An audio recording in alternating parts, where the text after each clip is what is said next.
When it comes to video game sequels, I always feel kind of bad for the developers. Not only do they have to live up to the first game, but they also need to correct any issues the game may have had, make the game bigger and better, but also deliver on any expectations the fans may have had. It's tough to be sure. When it comes to my personal history with this game, I never had a chance to play it upon its release. In fact, you might recall from my previous video in this series that the only time I played it was when I learned about Fallout 3 coming out. I was a young teenager at the time. I had a face full of acne, wore hand-me-down clothes, and was still waiting for my brother to repay that $50 he took from me. I am still waiting for that, by the way. I had just finished playing Fallout 1 and was impressed with the game. I wondered to myself, did this second game live up to the first one? Well, let's just say I had a blast with the game. A nuclear blast?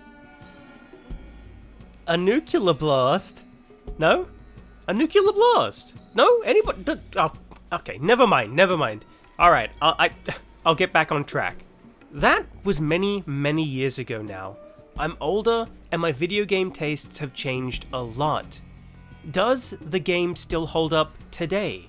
Is it possible for the game to still knock my socks off? And most importantly, should you play it? Well, that's what I'm here today to try to answer.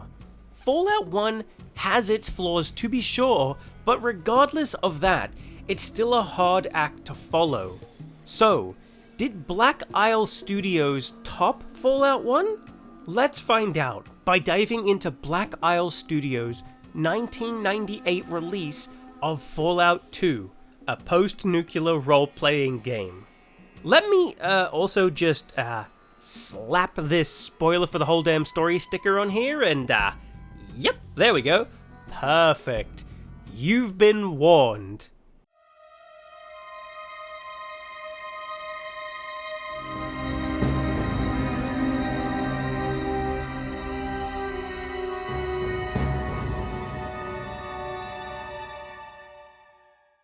Many years have passed since None was exiled from Vault 13 after not only saving them, but the entire wasteland from the Master and his Unity.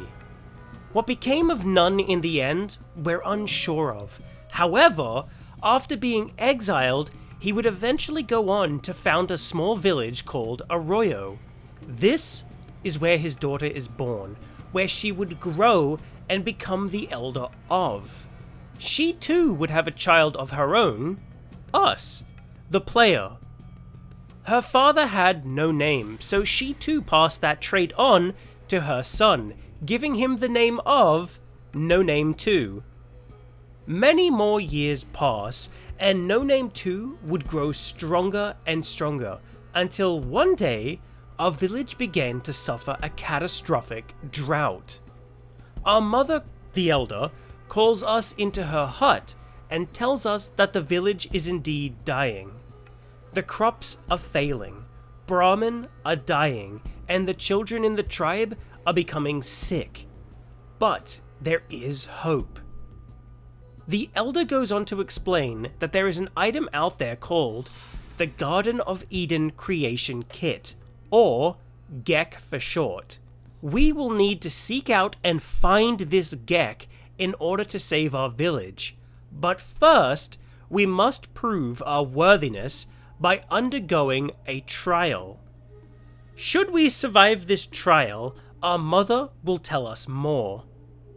No Name 2 is then ushered off to the Temple of Trials and sealed away. The only other exit is found deeper within. No Name 2 is no stranger to survival. After all, he's made it this far in life, and if he's gone this far, surely a simple trial won't stop him.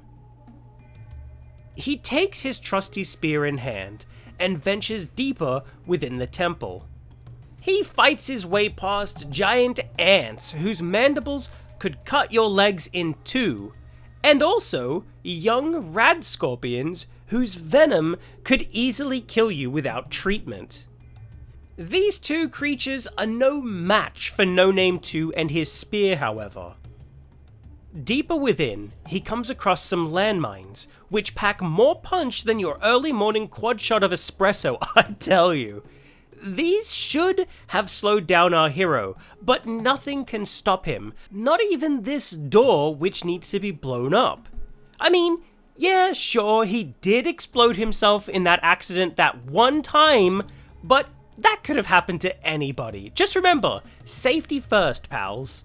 Eventually, our hero finds himself at the end of the temple, with the exit in clear sight. However, another member of his tribe informs No Name 2 that the only way to open the door is to beat him in hand-to-hand combat. No Name 2 chuckles to himself and would have rolled up his sleeves in preparation for combat if he had sleeves to begin with. The fight was short but sweet, and in the end, our hero was the victor, because of course he was. He's our hero. With the trial now complete, No Name 2 returns to the Elder, and she explains more. The only clue we have to finding the Gecko is a canteen from Vault 13. Now this canteen was traded to the village by a man named Vic, who lives in a town to the east called Klamath. The Elder tells us that we need to find Vic and learn if he knows anything about Vault 13 or the Gecko. And with that, she gives us some money, which is not bottle caps in this game, but actual money, by the way. Don't know what the... don't know why they changed it, but anyway, she gives us the money and sends us on our way. No Name 2 leaves the village and sets off across the wasteland towards Klamath, his heart filled with a burning passion to save those he loves. Upon arriving in Klamath, No Name 2 finds himself in awe of all the different types of people and their homes and their lives. He stops in at a local bar and asks anybody if they know about Vic. He's told that Vic left for a city called The Den, but hasn't returned. No Name 2 thanks the people in the town, but does take note of another man that looks tribal, much like he is. He learns that the man's name is Sulik, or it could be Sulik, I'm not 100% sure, and that he came to town looking for Vic as well, but after learning that Vic wasn't here, he ended up getting really drunk and smashing up the town's bar, and he's now stuck here working off his debt. No Name 2 wants to help this man and pays off his remaining debt. Sulik thanks No Name 2, and when questioned on why he got so angry in the first place, he explains that his sister was taken away by a group of slavers, and that Vic might know where these slavers were. Sulik wants to find and free his sister. No Name 2 tells Sulik that he too is looking for Vic and asks if he'd like to join him. Sulik agrees and becomes our first companion and friend.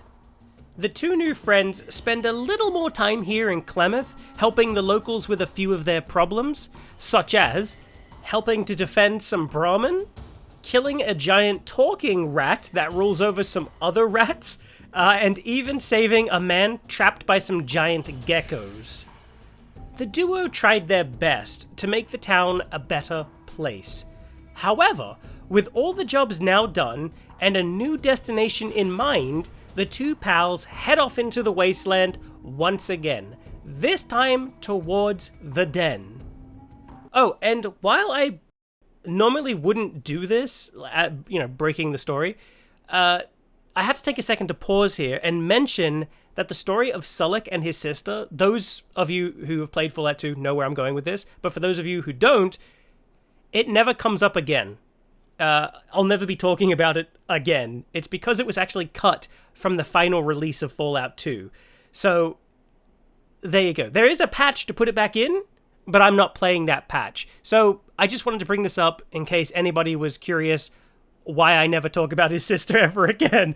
So there you go. It was cut from the game. Anyway, the Den. The Den!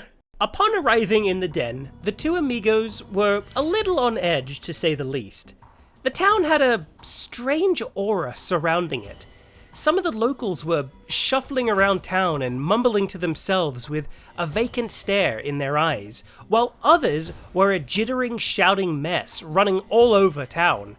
Something was going on here, it was clear to see, but the two weren't here to deal with the problems of the locals. Well, these locals. They were here to find Vic. After asking around, No Name 2 was able to learn that Vic was actually being held as a slave by a local slaver group. The duo head to the group, which is run by an evil man named Misc. No Name 2 asks him why he's holding Vic captive, and he explains that Vic tried to sell him a faulty radio, and after finding out that the radio didn't work, he took Vic and forced him to fix the radio. No Name 2 asks if it's possible to talk to Vic, and Misc allows it. When speaking with Vic, we learn that he not only has the info we need, but he won't give us that info unless we can help him fix the radio. No Name 2 scratches his head and explains to Vic that he doesn't know anything about fixing radios. Vic shakes his head and tells No Name that he actually has the parts he needs back in his place in Klamath, and asks if we'd be able to go there and get the part. We agree, and after a quick trip to Klamath to get the parts we need, we return back to Vic. Vic is ecstatic after getting the spare parts he needs, and gets to work fixing the radio. He is indeed able to fix it, and even tells us where he got the canteen as thanks. He says he got it from a guy over in Vault City. However, Misc, even though the radio is fixed, won't let Vic go. In fact, he's going to sell him into slavery. At this point, we've got two choices. We could either buy Vic ourselves to free him, or kill Misc and his entire group, which would not only free Vic, but the group of slaves he has trapped in a cage out back. A lot of people in the town hate this man, and rightfully so. Nobody would miss him if he was gone. In fact, we'd be rewarded for it. No Name 2 and Sulik choose to take down him and his gang. However, each fight ends with us dying. The group is far too powerful for us to take down. No Name 2 knows he's going to need to become not only stronger, but buy better equipment before he's able to take down Misc and his crew. So the duo promise Vic they'll return to free him. The two friends travel their way across the wasteland towards Vault City, where they hope to not only learn more about the location of Vault 13 in the Gecko, but also hopefully gain some experience to boot. But as they make their way across the wasteland, they spot a small farming settlement and decide to stop in and grab a few supplies. This is Modoc. Modoc is indeed a small farming settlement, but it's seen better days. Much better days. In fact, it's much like Arroyo that this place has been hit hard by the drought. When stopping in at the trading post, No Name 2 meets up with the leader of this town. No Name 2 tells the man he's on his way to Vault City in order to find Vault 13 and the Gecko. The man stops for a moment and tells No Name 2 that he actually knows where to find the Gecko. Well, you could imagine the shock on No Name 2's face when he hears this. It turns out this is the mayor, and he explains that he'd be happy to tell No Name 2 the location if he helps find a way to save Modoc. No Name 2 agrees without hesitation and asks what he can do to help the people of Modoc. The mayor explains that Modoc is 100% dying. Nothing is growing anymore, and the water is drying up. Honestly, not much can be done to stop it at this point. However, Not far from Modoc is a small farm with fertile crops that seemingly popped up overnight. Naturally, the townsfolk were curious and tried for months getting into contact with whomever owned the farm, but no matter how many times they tried, nobody was around, so they assumed it was abandoned. They sent one of their people on over to tend the farm, and everything seemed fine at first. After a while, the man living at the farm began to report strange things going on at night, such as glowing figures feeding the animals or tending to the crops in the farm. Naturally, nobody believed him, and then one day the man simply vanished. Days went by with no contact from the man, and eventually some of the townsfolk went to check on him, only to be met with a horrific sight. Bodies had been crucified and blood was everywhere. The people fled at the sight and haven't returned, believing the land to be cursed or haunted with ghosts. Still, that was months ago, and since then the farm has continued to flourish, despite the fact that nobody's tending to it. And that's where we come into the picture. The mayor wants us to travel there and figure out what's going on, because the town of Modoc is quickly running out of food and will soon cease to be. They need those crops. No Name 2 promises to help, and he and Sullick venture forth to the haunted farm. The journey wasn't too long, but long enough for the sun to set. As the two approached the farm, they could see those crucified bodies, but on closer inspection, those bodies seemed to be fake and covered with animal blood. And sure enough, further up the road were a group of glowing ghouls and armed guards. No Name 2 waved the guards down and asked them what was going on, but they all pointed their guns at him and demanded he surrender or die. No Name 2 rolled his eyes and put his hands up and exclaims that he'll surrender. The guards took the two to an underground cave to meet with the leader of whoever these people are. It turns out these people are called slags. That's an offensive slang where I come from. Anyway, it turns out these people are called slags, and they are actually descendants of a group long ago who sealed themselves within a cave, and after a few generations have actually become sensitive to the sunlight, so they only go above ground at night. They tend the farm and try their best to scare away people. However, they want to propose an alliance with the town of Modoc.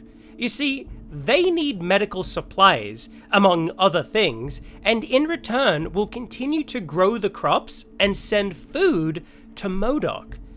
They ask for our help to deliver that message to the mayor of Modoc, and we agree. No Name 2 returns to Modoc and relays the message to the mayor. He's excited at the prospect, but one thing is bugging him. What happened to the person from the town who was living at the farm? Where did he go? We agree to find this person, but if we can't find him, the townsfolk of Modoc will assume that the slags killed the man and attack them to take the farm. It would be an absolute massacre. Skipping ahead a bit here, it turns out I actually already found this person. He was actually a drunk back in the den that I spoke with. It turns out he just left the farm because everybody believed him to be a liar. The whole town thought he was making up stories about the farm, so he fell into a deep depression. He went to the den and started drinking heavily.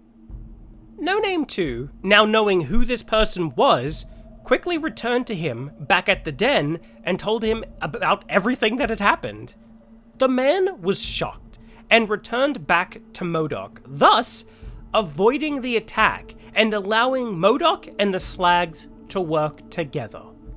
A happy ending for all involved, except No Name 2. It turns out the mayor was actually lying when he said he knew about the Gecko and where to find it. He was just so desperate for assistance that he lied to us so we would help. However, he still points us towards the city of Vault City.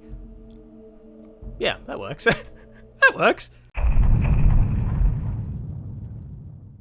As No Name 2 was about to leave, he looked back towards the den, and feeling stronger and more confident in his abilities, he thought to himself, you know what, I'll put Vault City on hold for just a second and return back to the den to free Vic and kill the slavers. So, it was back to the den.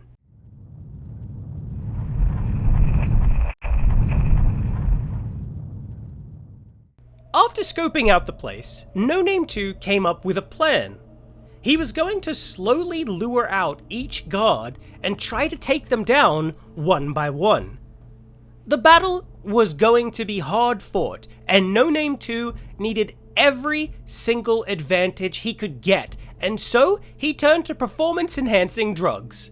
He took Buff Out to increase his strength and endurance, Psycho to numb the pain and shrug off any damage, and a new substance on the market, Jet. Jet was going to make No Name 2 move around more and have a keener eye on the battlefield. Jet also happened to be the same drug everybody here in the den was addicted to. That's why they looked and mumbled around like they do. Now feeling invincible, No Name 2 launched into battle. It was chaos. Bullets were whizzing around, and the townsfolk were ducking for cover. Sullick was swinging his giant sledgehammer around like a madman, and No Name 2 was stabbing his foes in the eyes with his spear. It was tough. Very tough. And the Spartans, gladiators, and Vikings of old would have been proud. But eventually, after a long battle, No Name 2 and Sullick were victorious. Misc was dead, the town freed from his evil deeds, and, of course, so was Vic and the slaves. But it came at a price. A heavy price. No Name 2 was now addicted to Jet. He was no different from all the people shuffling around with vacant stares like zombies in this town. Remember, kids, once is one too many times. Say no to Jet. With Vic now free, he decides to join No Name 2 on his adventure as thanks. Our rank grew, and now it was finally time to head to Vault City. As the group arrive in Vault City, they're met with high chain link fences with giant towers housing massive turrets on the top. This is the outskirts of Vault City, and not actually Vault City proper. After a little searching, the group are able to find the man who sold Vic the canteen. He explains to No Name 2 that he had picked it up many years ago while out traveling the wasteland. He can't remember where exactly he got it though. No Name 2 explains to him that he'd kind of been hoping he'd know the location of the vault where it came from. The man shakes his head and tells No Name 2 that he doesn't know the location of the vault. However, if he is looking for a vault, he's already found one. Vault City isn't named Vault City for no reason. It's named that because it houses a vault. Not Vault 13, but still a vault all the same. He also adds that within the vault, they have a computer which should have the locations of all the other vaults around? Maybe? Who knows? It's worth looking into, at least. No Name 2 thanks the man for his time and heads further up towards the city.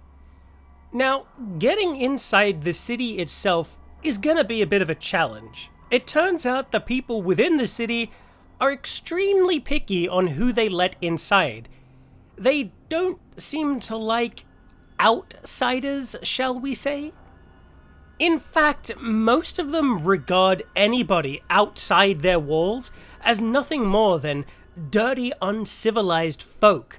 In other words, trash. Getting in was gonna be tough, so No Name 2 thought long and hard, and then it hit him. His grandfather's vault suit, the vault suit he wore from Vault 13. No Name 2 put on the outfit and walked right up to the customs officer, whose jaw almost hit the floor. He had no idea No Name 2 was a vault dweller, and when No Name 2 explains that he isn't, this is just an outfit his grandfather actually had, the man lets No Name 2 into the city and tells him that we should speak with the first citizen, Joanne. No Name 2 strolls into the city and eventually locates Joanne, who at first doesn't believe the suit is real, or if it is, we probably stole it. However, she has a closer look at the suit and the canteen and confirms that they're indeed real.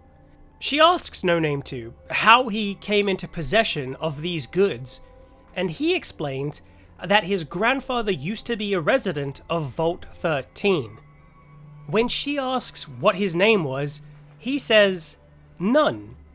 When Joanne asks, none who? No Name 2 explains, none of your business.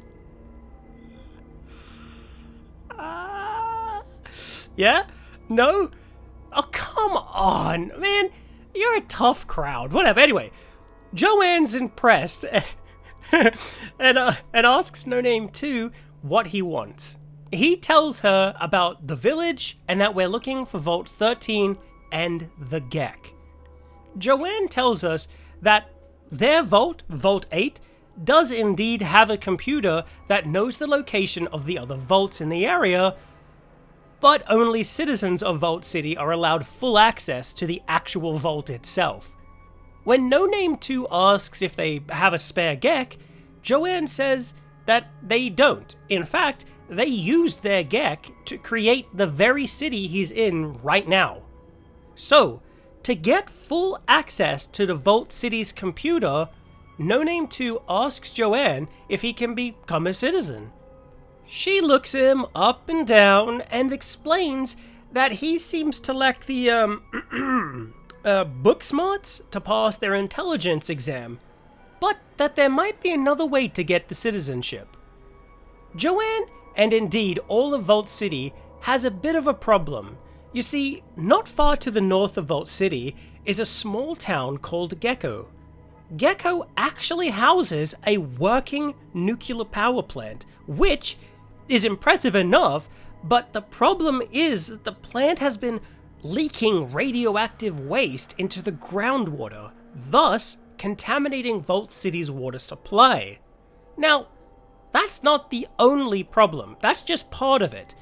The second part is Gecko is home to some ghouls. Now, remember when I said Vault City doesn't like outsiders? Well, Joanne really doesn't like outsiders, especially ghouls. Her proposal is simple. Put a stop to the leak and, deal with the ghoul problem? If we can do that, she'll personally grant us full citizenship to Vault City. No Name 2 gives her a puzzled look, but agrees to help and sets out to Gecko. Before he leaves, however, he stops off at a bar just on the outskirts of Vault City and speaks with the owner inside. The owner's name is John Cassidy. Now, John is a quiet man who has a little bit of health problems, but he just wants a quiet life. He wants to run his bar and try to bring a little bit of joy into the lives of the people who live outside Vault City's walls. However, the guards of Vault City aren't really on the level, so to speak, and look down upon the people living outside Vault City's walls. They'll beat them up and extort them with taxes, and John, along with his bar, are no exception. He's getting sick and tired of these guards and wants to leave, so No Name 2 offers him the chance to join up with them, and Cassidy agrees. And with old Cassidy, the party grows to a healthy 4.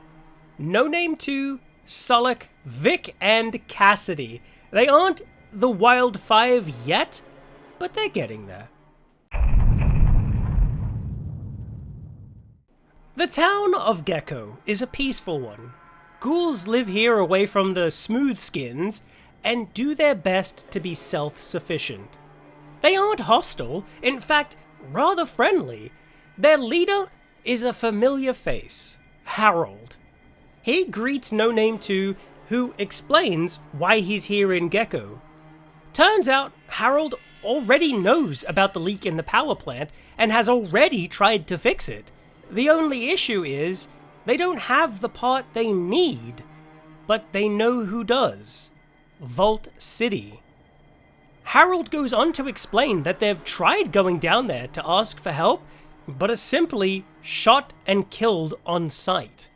The ghouls are fully aware how Vault City feels about them, but without their help, the power plant will explode. Harold begs No Name 2 to return to Vault City and bring back the part they need to fix the power plant. And if it's fixed, the ghouls will happily share the power generated from the power plant with Vault City. Now, we have 2 choices here. Choice 1, get the part and fix the power plant so everybody can live peacefully. Or choice 2, wipe out the ghouls as Joanne not so subtly asked us to do.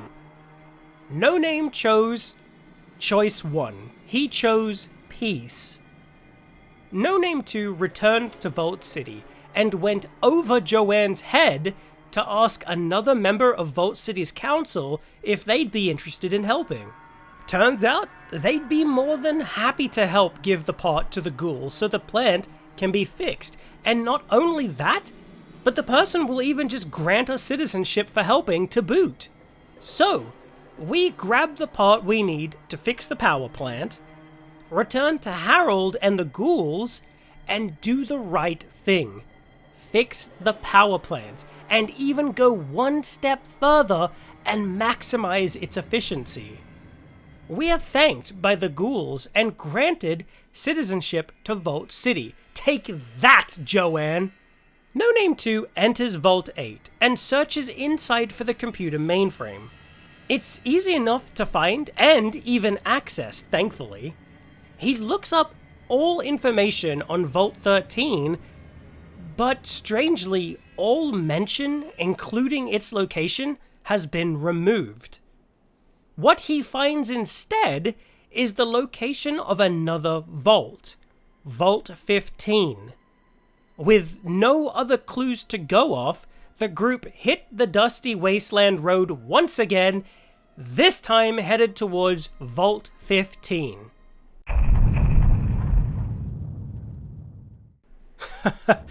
Yeah, that's me. You're probably asking yourself, No Name 2, how did you end up in such a state? Well, pal, allow me to tell you.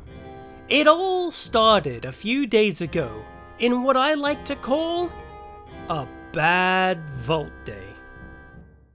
There were 4 of us in the group that fateful day. Hammer Time, aka Sullick, Shotgun Wedding, aka Cassidy, No Name McGee, aka myself, and finally Vic, aka Vic. He's not allowed to have a cool nickname. I still blame him for my jet addiction. Speaking of which...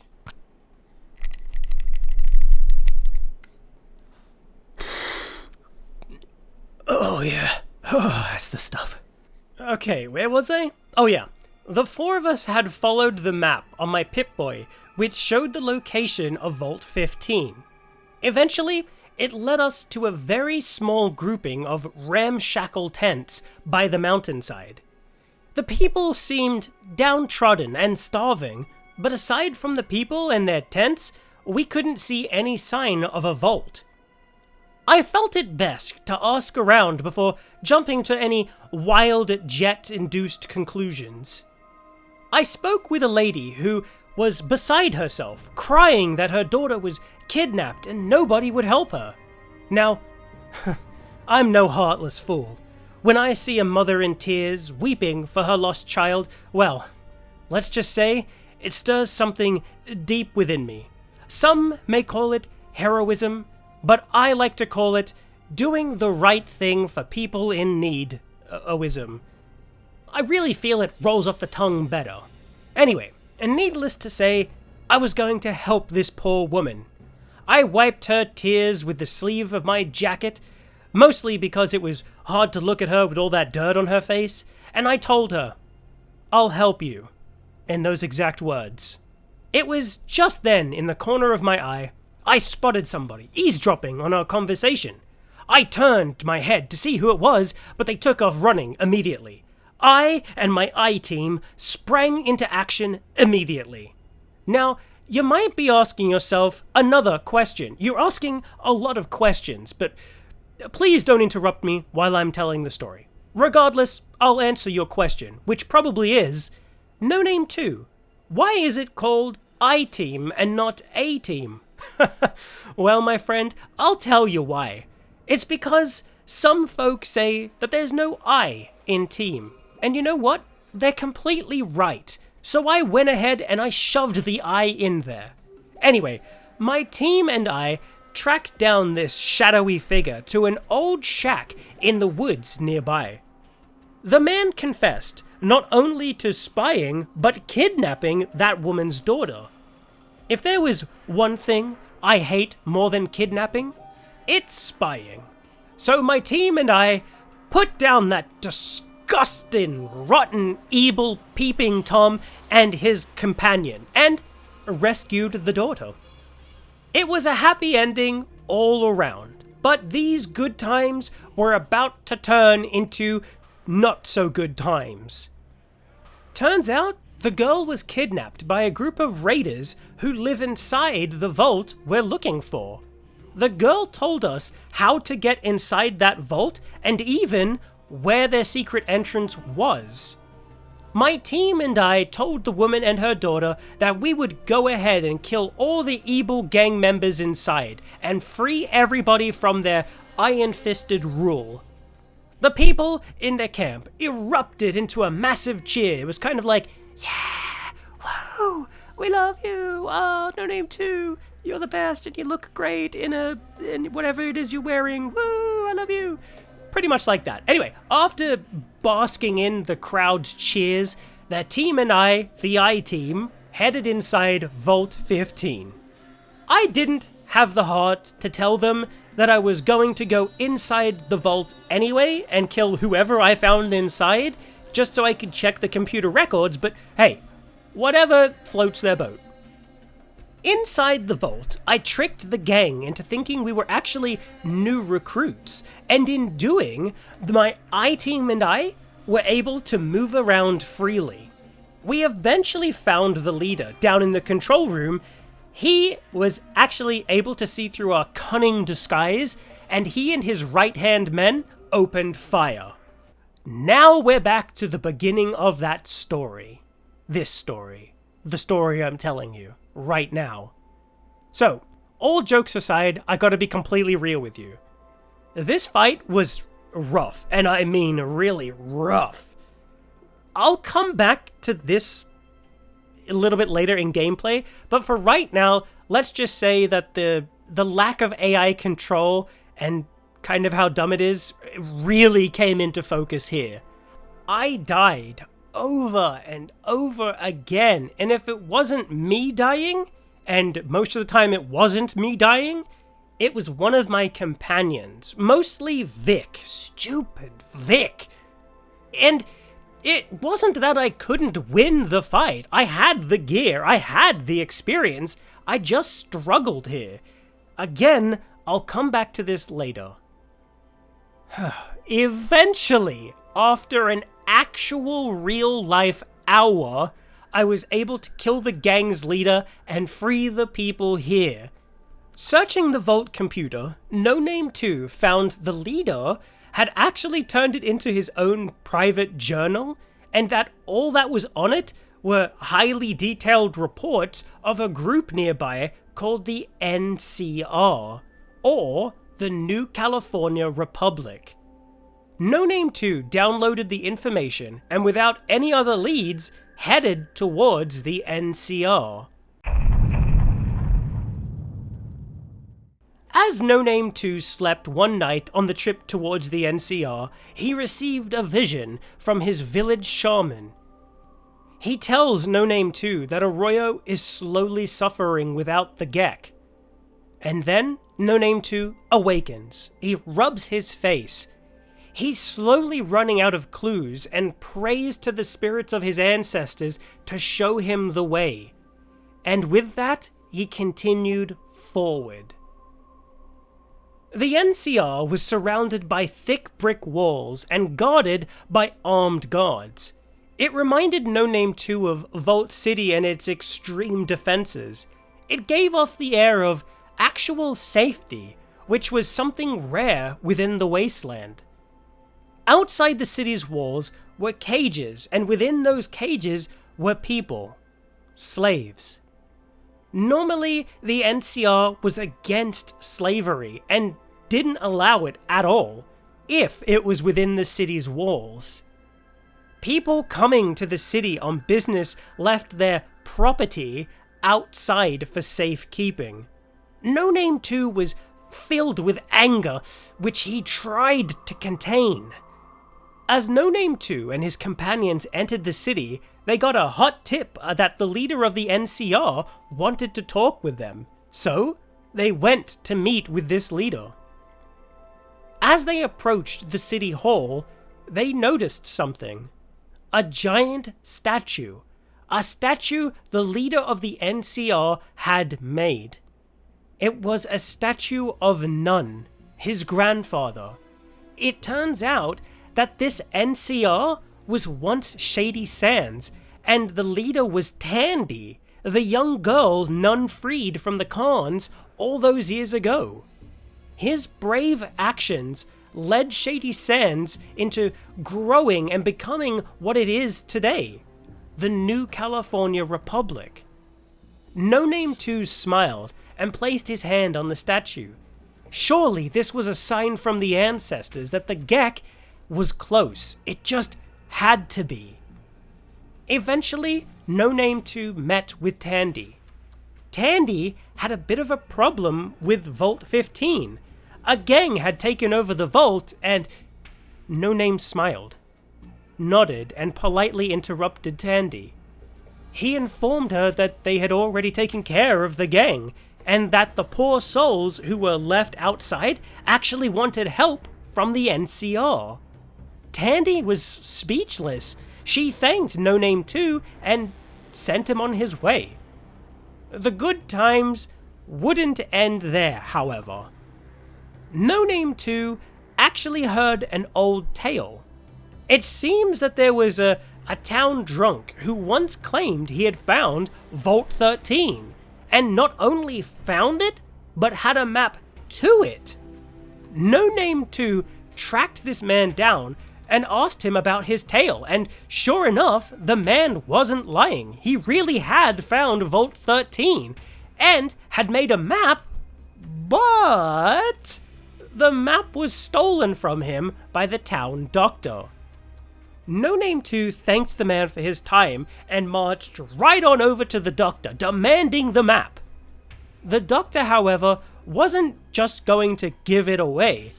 It turns out he actually took the map, which was actually hidden behind a painting, from the town drunk after he had failed to pay some medical bills.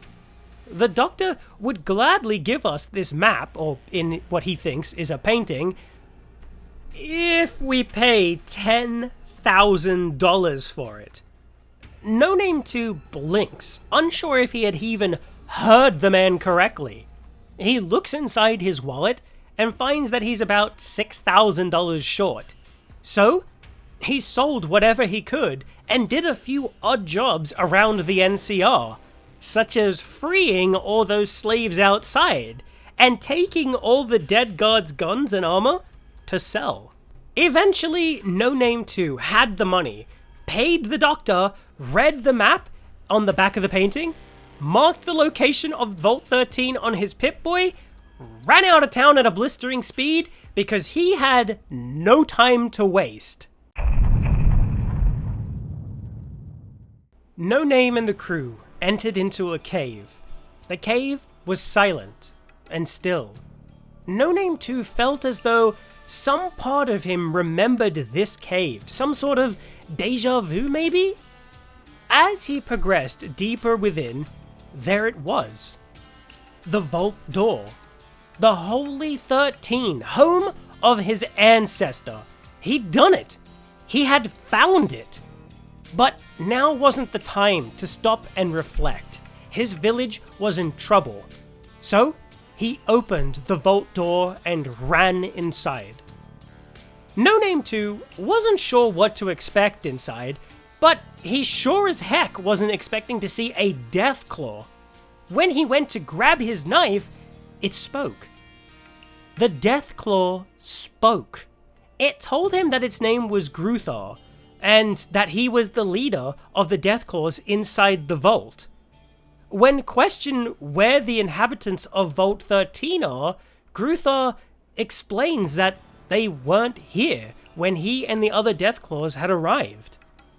No Name 2 tells Gruthar that he had been searching for this vault for a long time and that he was searching for something known as the Gecko. Gruthar doesn't know what that is, but promises to look for it, and if he does indeed find it, will gladly hand it over. If we help him out with a little problem. Turns out, Vault 13's automated systems for food and water are broken, of course, and that the computer needs a replacement part. If we can get this part and repair the computer, Gruthar will help us in any way he can. No Name 2 smiles. He knows his ancestors saved this vault once before, and now he was going to get the same chance. He agrees to the terms and is pointed towards the main vault computer to look for clues. But before we go, Gruthar directs us to another person named Goris in the vault if we wish to learn more about why exactly the Deathclaws are here to begin with and why in the world they're intelligent. So, No Name pops down to the lower floor and speaks with Goris. Now, I'm gonna do my best here to cram a bit of a lore dump here, so bear with me. So it turns out that yes, these Deathclaws aren't naturally intelligent. They were actually experimented on by a group known as the Enclave. It seems that whoever this group is wanted to make powerful soldiers, and Deathclaws are, well, naturally perfect killing machines. The only problem was they lacked the ability to carry out orders. It turns out the Enclave injected them with a virus known to cause humans to mutate into mutants, the FEV.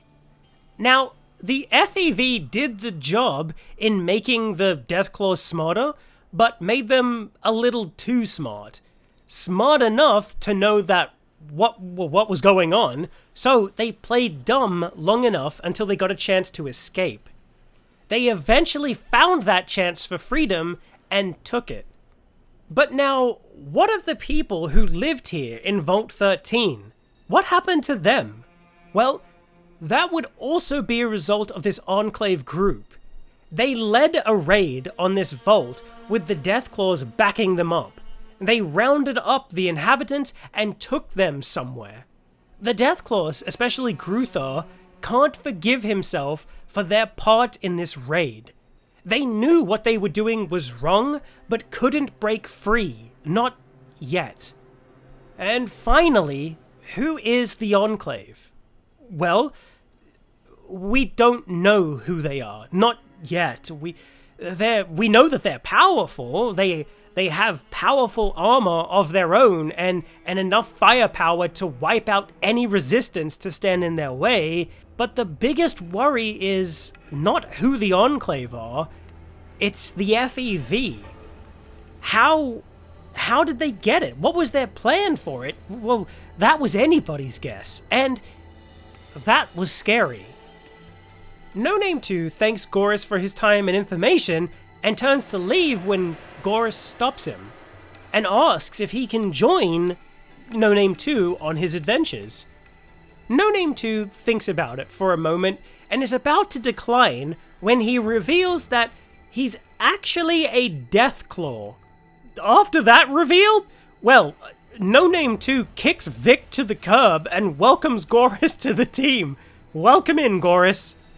The new team heads over to the computer for the vault and learns that it does indeed need a new part, and that new part is located in a town called New Reno.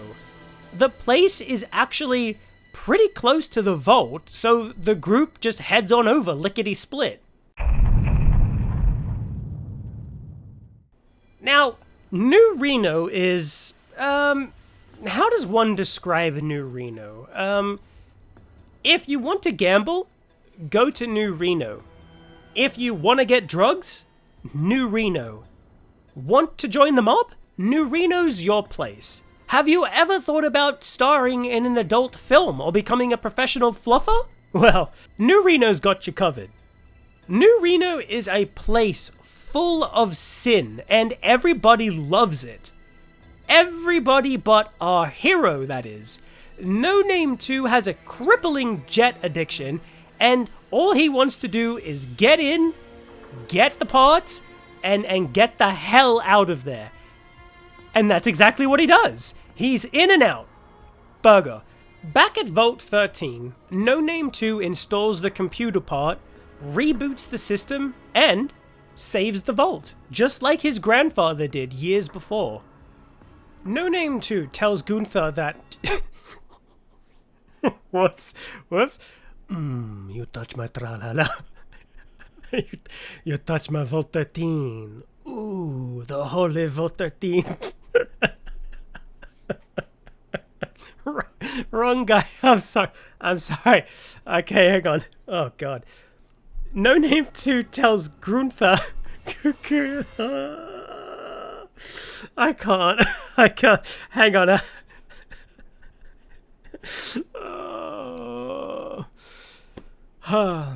I know I'm not live, but I'm keeping all that in. I like it when I make mistakes. Anyway, No Name 2 tells Gunther... I've screwed it up big time. Shit. Oh well. Let's try again. Oh god. No Name 2 tells Gunther the good news, and Gunther has some good news of his own. He actually found a spare Gecko.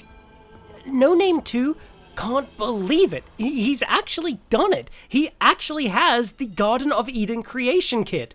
His village is saved. He thanks Gunther and runs out the vault and towards Arroyo with his new friend in tow. However, after a few days of traveling, Gorus stops and looks back. He turns to No Name 2 and apologizes. He can't continue forward because he has this strange feeling that his pack back at Vault 13 needs his help and is in trouble. After that, Gorus leaves, running off into the distance. No Name 2 wants to go with him, but is afraid too much time has passed in Arroyo, so he continues forward, back to Arroyo. Something's wrong. The village shaman lies on the ground. Was he too late? Had too much time passed? No. The dying shaman explains that a dark group came riding dragonflies that spat fire. These evil men easily killed the village warriors. They then took the other villagers to their dragonfly and flew away. Before they left, however, the shaman overheard these evil men saying that they were going to a place called Navarro, before crossing the ocean. The shaman then begs us to rescue the people, and after that, he passes away. No Name 2 is a mix of emotion, but he pushes it all away. He needs to focus and collect his thoughts. Navarro is the only lead he has, and so No Name 2 decides to head there first. Navarro was a relatively short distance from Arroyo, and once arriving there, No Name 2 could only see a small rundown building. As he approached the building, a stranger spoke to him, asking what he was doing there. No Name 2 explained that he was looking for Navarro. The man told him that he was already standing in it, but that there was nothing else worth looking at. It was empty. He suggests that we go further south and visit a military base or San Francisco. No Name 2 and his friends then left Navarro and made their long trip southward until they reached San Francisco. The place was, well, it was oddly nice. It was quiet, pretty clean, and a mostly humble place. Many of the people there in the streets just kind of walked and chatted amongst themselves. They seemed happy. No Name 2 felt lost, and he didn't quite know where to go or even who to begin to speak with to try to get some leads. He walked the streets, talking to anybody he could until he eventually spoke with a member of the Brotherhood of Steel, who told No Name 2 that he needed some help to steal plans for a flying machine called a vertibird from the group known as the Enclave. This has now made it multiple times No Name 2 has heard this group, and from what the Brotherhood member tells us, they aren't a group to be messed around with. The Enclave have more powerful levels of technology than the Brotherhood, and they are far more organized, especially since the Brotherhood has actually been weakened over the years. But what really piques No Name 2's interest is that these plans are actually located in a base in Navarro. We didn't see anything while we were there, so this base must be hidden. It's the only logical thing. So, No Name 2 agrees to help this Brotherhood of Steel member to get the vertibird plans, but his main goal is to go there, find the base, and learn more about what happened to his people. No Name 2 heads back out into the wasteland. Now, it's also at this point No Name 2 quickly returns to Vault 13 while he's close by to check in on Gorus and what might have happened. And what happened, it's not pretty. It appears that the Enclave found the Deathclaws and either killed or captured them. Gorus wishes to avenge his fallen brothers and returns to the group once again. Also, Vic was there, and Vic is just as useless as ever. Look at him. He's just standing there. Mind, he's just trying to blend in with the background. Yeah, he's like got the face paint on like Snake from Metal Gear Solid 3, and he's like up against the wall, like trying to blend in, you know, trying to like hide. We see you, Vic. We see you. Look at him. Useless as ever. Why didn't they kill Vic? Anyway, doesn't matter. Gorus is now back in the group, and this time he has a burning hatred towards all Enclave members. After many days traveling north across the wasteland, the group eventually returned to Navarro. The place was still as bland and lifeless as before, but No Name 2 knew 100% that there was a base around here somewhere. After a little B&E, he finds a secret underground base. The place is swarming with the Enclave.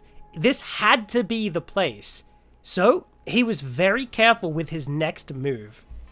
No Name 2 told his companions to stay behind as he tried to blend in and act like he belonged. And you know what? It actually worked.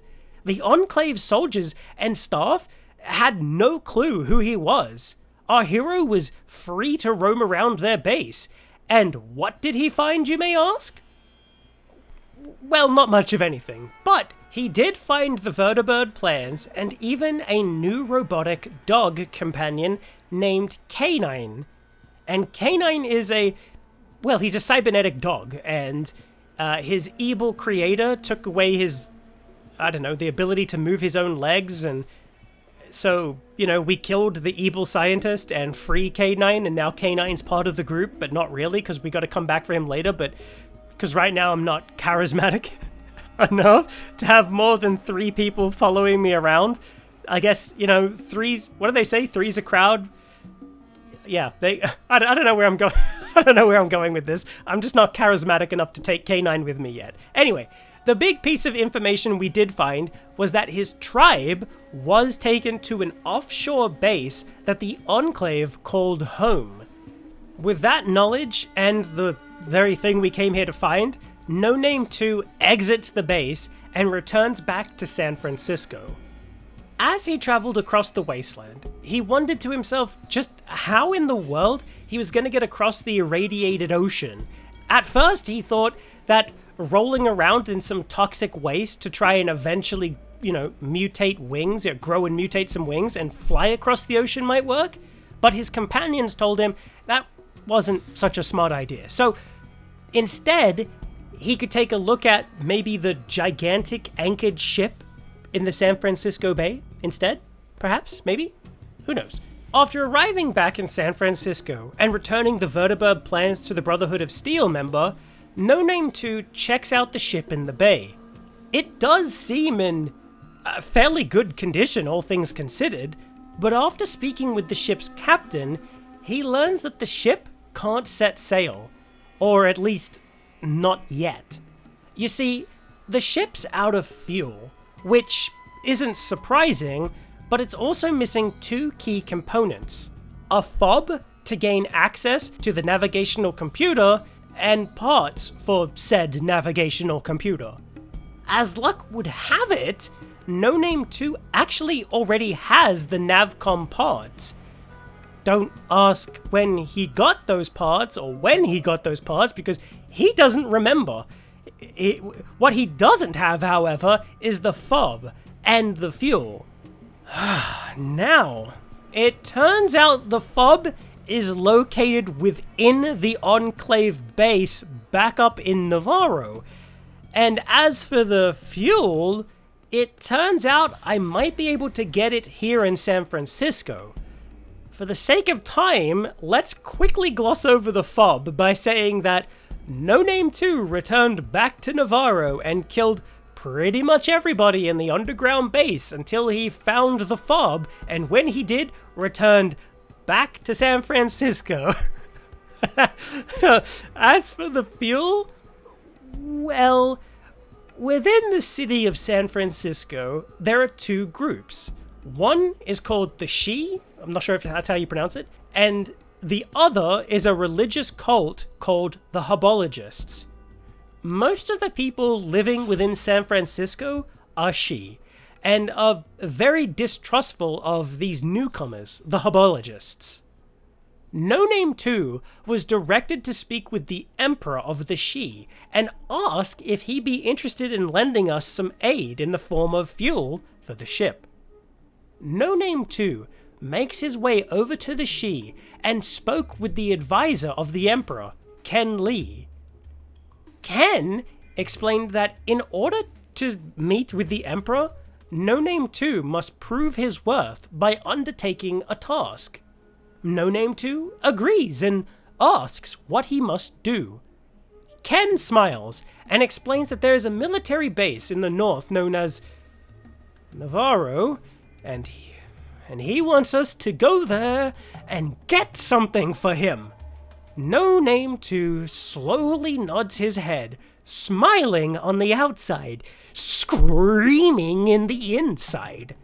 We need to go back to Navarro again And again, he thinks to himself, again. No Name 2 asks what the she might need from the base. Ken smiles and explains that they have plans for a flying machine known as a vertibird, and he'd like copies of these plans. Well, No Name 2's jaw hits the floor, and for a moment he swore he could hear a choir singing, Hallelujah! No Name 2 reaches into his bag, and after a quick moment of searching, pulls out the plans for the vertibird, and hands them to Ken. Ken is taken aback by this, and No Name 2 explains that he'd already been there and gotten these plans for another person to make a copy of.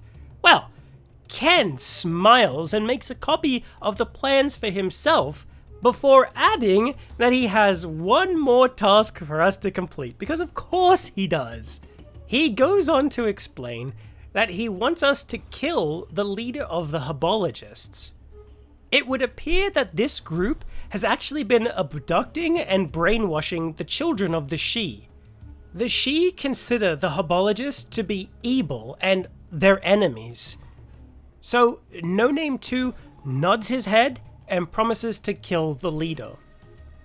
Getting into the Habologists' headquarters was actually rather easy. The group just pretended that they wanted to join up, and the Habologists welcomed them. Thumbs wide open. Sorry, I think I made that joke in the first video as well. Sorry, anyways, No Name 2 walked around their base until he eventually bumped into their leader. He seemed to know that we were there and up to no good, and upon hearing that the She hired us to kill him, well, he tried to hire us to return and kill them instead. Or well, their emperor anyways. No Name 2 thought about it for a quick moment before whipping out his knife and attacking him. The Habologist leader, not No Name himself. The ensuing fight spilled out of the base and into the streets. It was a long, drawn-out fight, but one in which No Name 2 and the gang were victorious. No Name 2 returned back to Ken and told him that the Habologist leader and, coincidentally, pretty much their entire group was dead. Ken thanked us for a job well done and told us that we could now finally speak with the Emperor, who, as it turns out, was actually a computer this entire time.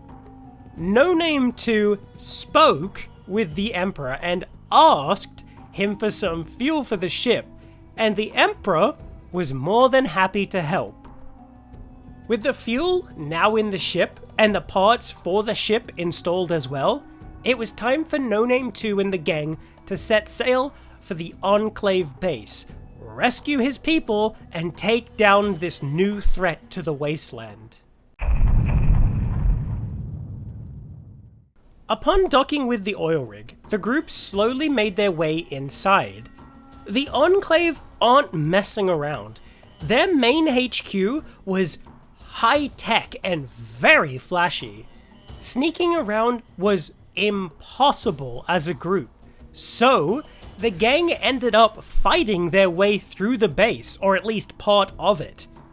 This was a long, hard, drawn-out fight, and everybody took a few bullets to the knees, but eventually, No Name 2 and the gang found the tribe from Arroyo alongside with members of Vault 13 that the Enclave had kidnapped long before. No Name 2 had found his mother, and she tells him that the Enclave had been experimenting on the tribe and those from the Holy Vault 13 with the FEV. She also explains that to open the cells that they were locked in, we must shut down the base generator. Once the cells are open, everybody will flee back to the ship we came on. She looks at No Name 2 and tells him that we must stop the Enclave. No Name 2 looks at all the people inside their cells, their faces devoid of hope. He looks at the village elder, his mother, and promises he will free them and destroy the Enclave. He turns to his group and tells them that they must stay behind and protect these cells while he poses as one of the members of the Enclave and can move about the base freely. The group nod, and No Name 2 ventures deeper into the base, alone. None of the guards or scientists seem to pay any mind to No Name 2 as he wanders around the base. In his search for the power generator, he stumbles across the leader of the Enclave, President of the United States, or at least the Enclave, Dick Richardson. The rather unintimidating man can clearly see through No Name's disguise, but he doesn't care. In fact, like all good evil villains, he freely tells us what the Enclave's true goals are. He wants to re-establish the United States for all true humans and democracy. Did you catch that part about true humans? Yeah, well, it turns out the Enclave planned to use an altered version of the FEV to wipe out all remaining mutants. But that doesn't include super mutants or any of the mutated wildlife. That includes humans as well. In the Enclave's eyes, all humans with any level of mutations in their genetic structure aren't real humans and thus are not worth saving. The Enclave also intends on unleashing this altered FEV worldwide. However, to ensure the members of the Enclave or any they deem worthy don't fall victim to this new virus, the scientists here had come up with an inoculation, making them immune to the FEV virus. After dropping that on us, the president just lets us go. He doesn't care about us, so No Name 2 does what any normal, sane, jet-addicted true human would do. He lights a bundle of TNT, carefully sneaks it into the pocket of old Dick here, and watches him explode. It was the right choice, I'm sure you'll agree with me.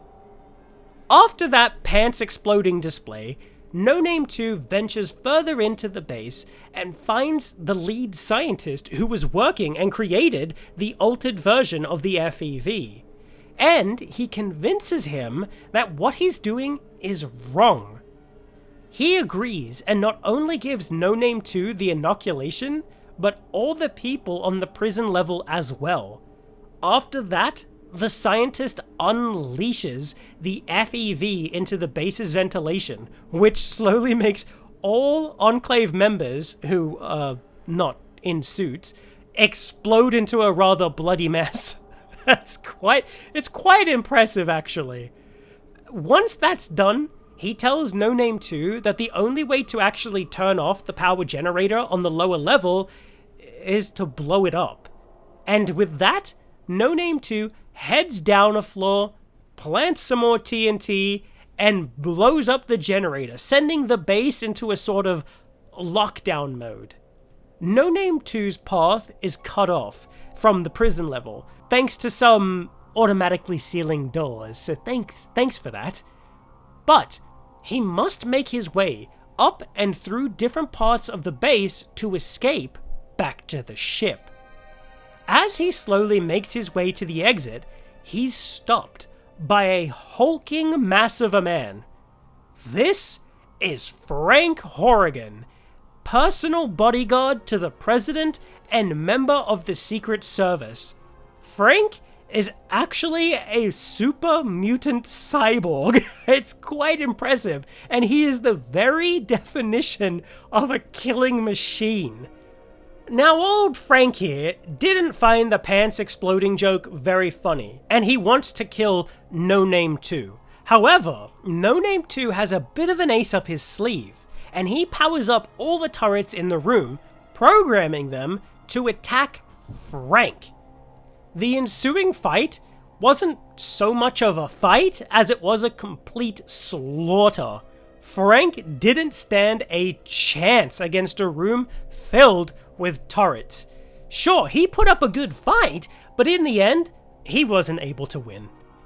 As Frank lay dying on the cold metallic floor, he sets off the base to self-destruct. No Name 2 hurries off to finish the remaining guards in the base before running back to the ship and setting sail. As the ship sails away, the nuke inside the base explodes, leaving nothing but a mushroom cloud behind.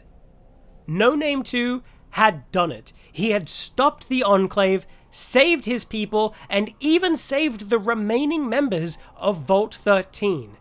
He was now a hero who would go on to lead his people. The end. Oh, wait a moment. Wait a second. Was the gang still in the base when it exploded? No. I'm sure they're fine. Oh.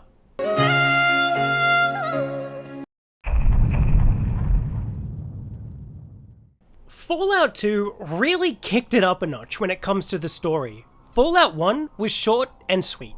Fallout 2 triples that story, adds a ton of people, places, and lore for all of them, and you're just sent across the wasteland once again, this time as the grandchild of the hero from the first game.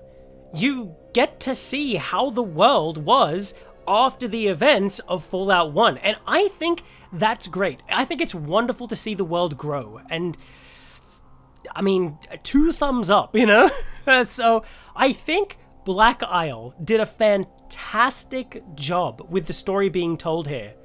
There is so much to sink your teeth into, and I honestly feel it's stronger for it than the first game.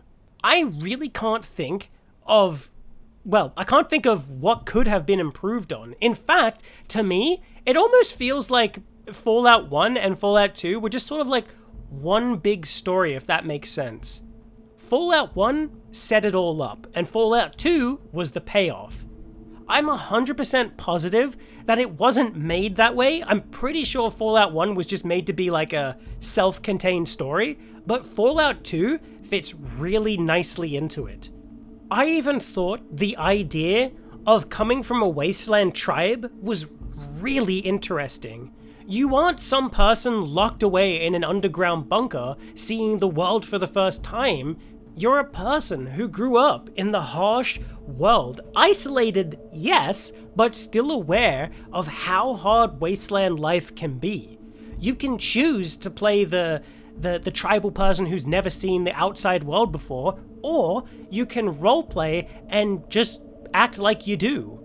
That is fantastic. You're not someone with amnesia, you know what I mean? You don't need the world explained to you if you already know it. That's chef kiss worthy.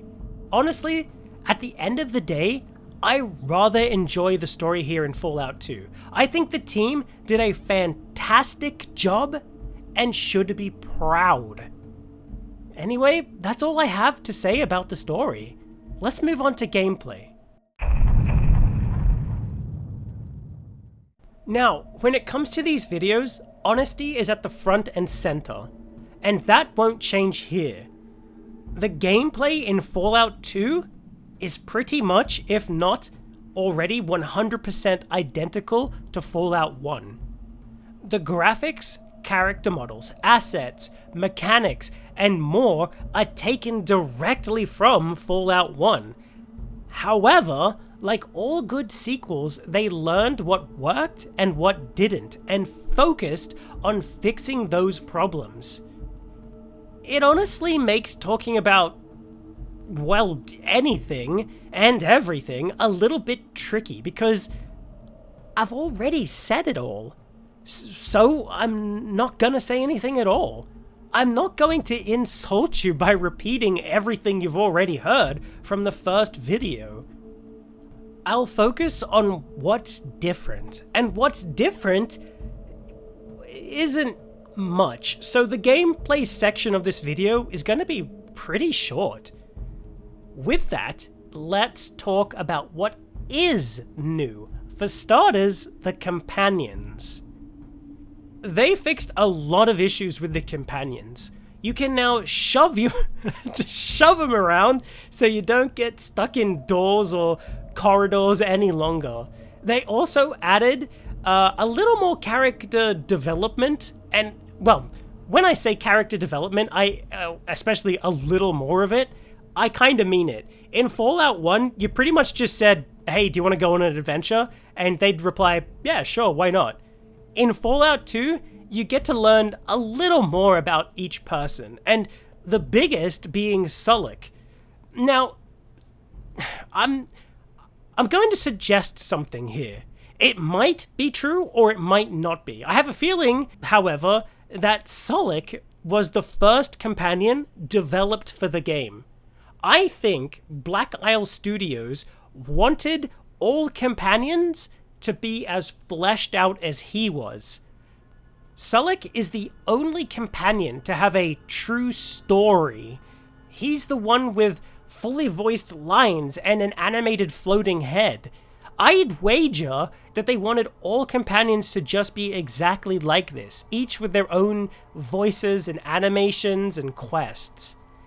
Now, it sucks they had to cut his quest from the game, but it is understandable why, which I'll get to just a little bit later. With my theory now out of the way, what else is new with the companions? Well, you're able to give them armor to wear, which is really awesome. You can now trade with them easier, which is, again, awesome, and even set their combat habits and so on. This is all welcome additions to the game. However, they are still slightly broken and dumb. I really learned this fact the hard way when I was trapped inside Vault 15. When I was fighting the gang there and dying over and over and over and over again, I'd watch my companions do really stupid things over and over. Vic was the worst offender of this. Now, before I continue, I just feel I need to add that all of this might have been because of a bug or a particular weapon choice or something like that. Now, the funny part is, somebody watching right now who knows Fallout 2 like the back of their hand might end up doing that Leonardo DiCaprio meme, you know, the one where he points and he does that little... You know the meme, it's on screen, it's that meme. You might be doing that when you actually look at the footage and see the problem, so if that is you, I apologize. Anyway, let me tell you the story. I was stuck in that fight for literally a real-life hour, and as I mentioned in the story, actually finishing the fight, that wasn't the hard part. It was trying to make it through with everybody alive. The game, for whatever reason, would target Vic and Sullick the most, but mostly Vic, who himself would often miss his shots or target people like right next to me and not the enemy currently breathing down his neck. Sullick was no better. He'd start off fine, he'd target the closest enemy, which is what I had him set to do, but then at random moments, he'd ignore the enemy he was fighting and run after me. At first I thought, oh, I'd accidentally set his, distance thing to stick close to me, but no. I even messed around with his settings to fix the issue, but it's like no matter what I set it to, he'd keep doing it. It was like it was set by default. Do you know what I mean? Like override my setting or something. I don't know. The point is, he wouldn't listen to what I told him to do. Vic, as I was saying, was the worst at doing these things in combat. He would either not fight or even move, like he would literally just not move, or he'd unequip his shotgun, switch to his fists for no damn reason. I remember Ian doing this type of thing as well. He'd have full health, plenty of ammo, be standing around within shooting distance, but for some reason, charge directly at the enemy, throw 2 or 3 punches, missing each one he did, and just call it a day. Vic also had this nasty habit of running away mid-fight. He'd take like 1 or 2 punches, and rather than heal, just run away. I mean, yeah. Sometimes he would heal himself, but 40% of the time, he'd just run away from the battlefield. And I don't mean like he took a ton of damage. I mean like he'd take like 10 hit points total, maybe less, and then just take off. Do you know what I mean? Like he was like terrified or something. I don't know. Maybe there's something to do with that. I don't know. Look, had I played through this game without that whole real life hour of just repeating the same battle over and over and over again, I'd just sit here and say the combat was exactly the same as Fallout 1. Or that maybe it was I said it and just forgot. Something like that. But because of actually doing this fight and starting the actual fight from the very beginning and doing it over and over again, I can say that the companion settings, they don't seem to do anything at all. I would literally tell a companion to target the closest enemy, but they'd still charge off somewhere, avoiding the two guys literally standing right in front of them and attacking him, and then do nothing. Or I'd say keep your distance, and they would still run and stand next to me. The worst one was telling them to avoid shooting me, because they would still unload an entire round my way. For those of you who don't know, there's like a little setting that, because of the first game, you can tell your companions never take a shot at me if you don't have a clear shot and it's going to hit me. But even with that setting turned on, they will still shoot and hit me. It was ridiculous. Look, maybe this is old news for you game vets, but for me, it was annoying. Now, I love the companion improvements here in Fallout 2, but I still wish I could fully control my companions like I did in Fallout 1. Does all this stuff make for a bad combat experience? No. In fact, I think it's a good combat experience. Don't get me wrong. Like, it's telling a story. If you go into battle and Vic just so happens to be critically shot and killed, then Vic was critically shot and killed. That's the story. Vic is now dead. And yeah, you could just reload a save, but I wasn't doing that in those fights. I could get through that fight, but when Vic or Sulik would die, I never felt like it was... I never felt like it was part of the story. Do you know what I mean? Like, I felt like it was literally a bug or something, because all the enemies would just swarm Vic, or Vic would run away, like get hit once and then take off and then run into a corner and be beaten to death. And while, yeah, I could roll with that, and it didn't feel fair. Do you know what I mean? Like, if it felt fair, I would have let Vic die. I would have been happy to leave him die, or Sulik, or anybody. But anyway, it doesn't make for a bad game experience. It's fine. Sorry. Just getting that out there. What else can you do? Oh, okay, there's a few other quality of life improvements. You can now transfer more than 999 caps, which, again, is called money in this game. Again, I'm not sure why they did it, but whatever. You can now do a take-all option when looting enemies or containers, which is super time-saving.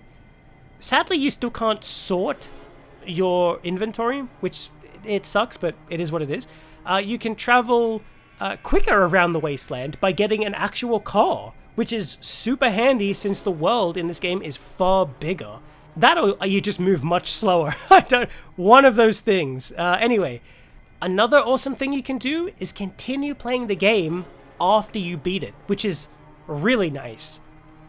There's also the time limit for getting the Gecko. I might be wrong, since it doesn't actually tell you how many in-game days you have left, but I'm fairly confident it's more than 150, like the first game was. I feel like it's more lenient in this game. I might be wrong about that, but there you go. The game is also longer and has far more places and people to talk with. There is a lot of lore in this game, so if you love lore, you're gonna like Fallout 2 more than Fallout 1.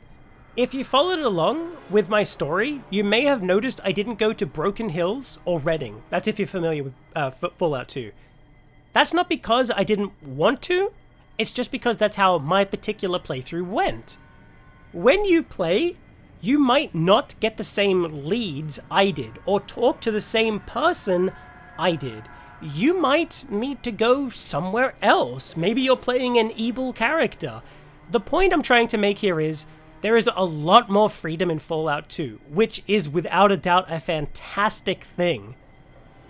Now, what might not be a fantastic thing, depending on how you feel about it, is the dark humor or dark comedy and almost playful nature of the game. I didn't really cover the tone of it in Fallout 1, but while you're out traveling in the wastelands, you might encounter like special events. These are like just like little Easter eggs, little, nods. In my playthrough of Fallout 2, I got a lot of these special events. From Monty Python references to fourth wall breaking jokes. There was a lot. I actually forgot about this element of Fallout 2. I forgot how much comedy is in it. And in my notes, I simply wrote Fallout 2 more jokey. And then after that, I wrote like a big question mark. It's because I wasn't sure how I honestly felt about it. And I still don't. I don't mind a good Easter egg in a game or movie. I don't even mind the wacky stuff, but after I finished about 80% of the story, I did notice myself kind of like rolling my eyes just a slight bit. It was actually 2 back-to-back events that I had, and it was on my second trip to Navarro when I encountered... what was it? It was a Wizard of Oz event where I had to get like oil to fix him, and right after that reference was a reference to A Hitchhiker's Guide to the Galaxy with the whale and the flower pot. That literally happened like 1 square away from each other. It was... That's what I meant by eye rolling sometimes. I'm glad it wasn't a fight, but, it's just kind of like... I don't know. Don't get me wrong, though. I still smiled when I saw them, but at the same time was thinking, really? Again? So for me, it's hard to give you a solid answer. And so I won't. In fact, I actually want to hear from you. Please tell me, did you find the more playful nature of Fallout 2? Did you like it? Or did it maybe go a little too far in your eyes? Was it a little too immersion breaking? Or what?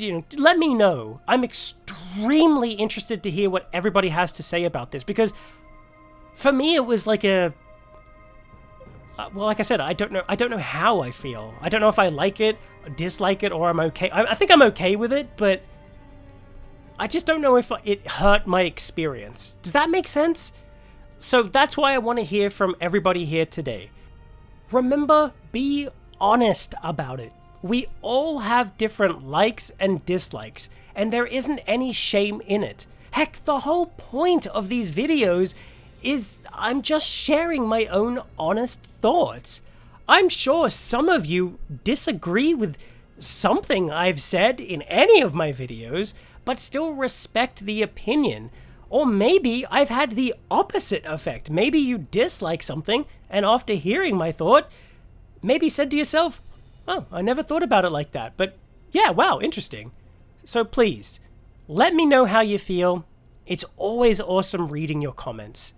Something else I failed to bring up in my Fallout 1 video, which was something I wanted to correct here. It's the introduction videos to these games. I have no idea who wrote the script for these things, but they're awesome, really awesome, and fantastically immersion building.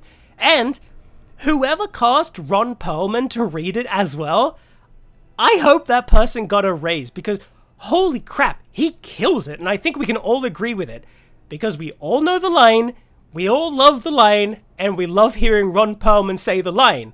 I mean, it's just heaven. So say it with me now, everybody. You ready? War. War never changes. That's perfect. The last thing I wanted to bring up is something I kept explaining that I'd get to later. It's the development of this game. Now, a lot of you probably know this story, but it's worth going over. So the reason this game looks, sounds, and feels like Fallout 1 is because it's using the exact same engine and assets as Fallout 1. It's been on record that the publisher Interplay was pretty much about to go under because of bankruptcy. It's also gone on record to say that they had to finish this game like it only had 9 months. I think it was 11 months they had to complete the whole game in, but I think one of the quotes is that they had to finish the game within 9 months. That's not much time to make a game, just so you know. I said it in my Vampire the Masquerade's Bloodline video before, but when it comes to what game developers can put out in such a short amount of time and against all the odds is absolutely phenomenally amazing. Some of the people will look at Fallout 2 and say, well, it doesn't look any better than the first game, so who gives a shit? I know plenty of people like that. And I say to that person, really? In 9 months, the team was able to write a longer story, write more NPC dialogue, more quests, add more weapons, armor, and locations, and fix some of the complaints about the first game, and that's just the things I can think of right now off the top of my head. It's astounding, really. Yeah, there were a lot of cuts, and that's sad, but what we got and the quality of it, that's nothing short of a miracle. A lot of Fallout players see Fallout 2 as the better Fallout, one of the better Fallout games. And it's easy to see why, but when you really stop and think of the restraints on the team, I mean, that just makes it shine even brighter. Now, the sad part of all of this is a lot of the team, if not all of them, were forced to crunch in order to get all this done. And it's really sad, and I hate hearing about it anytime it happens in game development. So, to all of you who worked under all of that, I want to personally apologize. I know it wasn't my fault, but I still want to say sorry. I do, however, hope that when you hear about the love we players have for this game, I hope it brings a smile to your face, and I hope it makes you proud that you worked on it. You rock. However, at the end of the day, even with the success of Fallout 2, Interplay still had to file for bankruptcy, and with that, Black Isle Studios was shut down. The team was working on a project, really hard on a project named Van Buren, which we would later learn was going to be the original Fallout 3. We'll never really know how it was going to be, the original Fallout 3, how it could have been, how it would have played. We don't know much about it. But what little I've seen, I'd say it would have been a really, really great game, a really solid Fallout game. After the shutdown, the Fallout IP would be sold from Interplay to Bethesda. I know it could never happen for a multitude of reasons, but I would love to see the original team back working on Van Buren and actually get the chance to bring that vision to life. I'd love to see what a Fallout 3 could have been. You know, like a what-if scenario. Oh well, a gamer can dream, right? This was an interesting video to make, I think. I actually remember playing the game and being halfway in and thinking, it's so close to Fallout 1, I wonder what I'm gonna say. I, as you could tell, ultimately decided not to repeat myself. Just be honest and not repeat myself. A good way to think about Fallout 2, at least I think so, is that it's like a massive expansion to the first game. It still plays the same, looks the same, sounds the same, but it's bigger and better as well. It really makes me think of that old adage of, if it ain't broke, don't fix it. Now, I'm sure that if the team wasn't under a tight deadline and all of that, they would have pushed everything to the next level. I bet it would have been better looking and had more complex stuff and all of that, but sadly we'll never really know. We'll never know what Fallout 2 really truly could have been. There is a lot to love about Fallout 2, and while yes, it does suffer from a few issues I personally wish weren't there, it still comes out on top. I think it's still a fantastic game. That said, I can very easily see the shift in tone putting a lot of people off, and them preferring Fallout 1 to Fallout 2. And I myself was left a little bit confused on how I feel. It's not game breaking in the slightest, but it can be like, it can ruin the immersion just a little bit. Do I myself think Fallout 2 is better than Fallout 1? Yes, but it has flaws. I love the lore. I love all the added additions and improvements. Some of the issues I had with Fallout 1 are still there. However, that doesn't ruin my enjoyment or love of Fallout 2. A painting can be beautiful when looking at it from afar, but the closer you stand, the more flaws you begin to notice. The flaws, now that you're aware of them, still don't ruin the painting as a whole.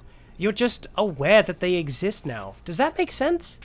Should you play Fallout 2?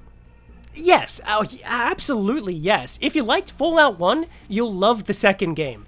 How much you enjoy the first game over the second is honestly down to your own personal preferences, but you'll still come away saying it was worth the time. I said it before, and I'll say it again.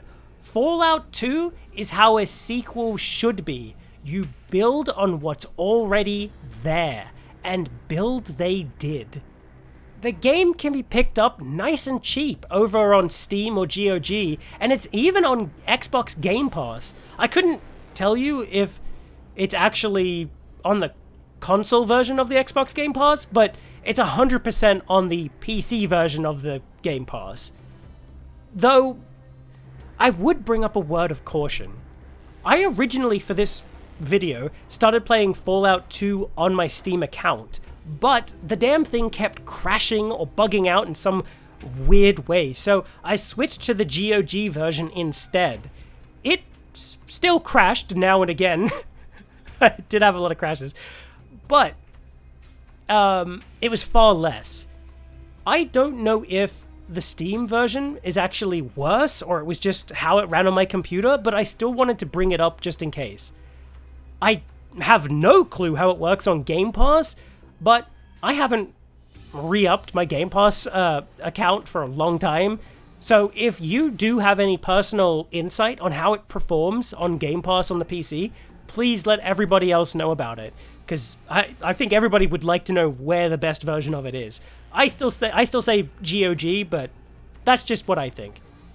Anyway, that's about all I have to say about Fallout 2 and my adventures within it. Up next is Fallout 3.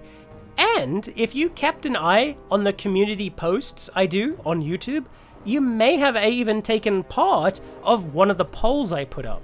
For those of you who have no idea what the hell I'm talking about, I asked everybody for help in the creation of the Fallout 3 character. I had a lot of fun getting your input, and I actually kind of hope to do it again sometime in the future for another game. I enjoy telling stories. I might not be the best at it, but I still enjoy telling a story. So there you go. Now, I hate to say this. God, I hate saying it. And I often forget to. But if you feel like I've earned it, and I do mean earned it, please feel free to give a little sub to the channel, or like or dislike the video. I always want to earn it, and it means a lot to me to earn it. So, please, sub, Like, dislike, all that YouTube crap that we've all heard and roll our eyes at. So there you go. Anyway, if you don't mind, I've got a lot of jet to do, and I know it's made out of Brahmin poo, but I mean, who cares, really? It's fantastic. Jet's the best. Jet, a YouTube creator's favorite inhaler. There you go. Oh, God. Don't do jet, for real. Peace out, pals. Bye.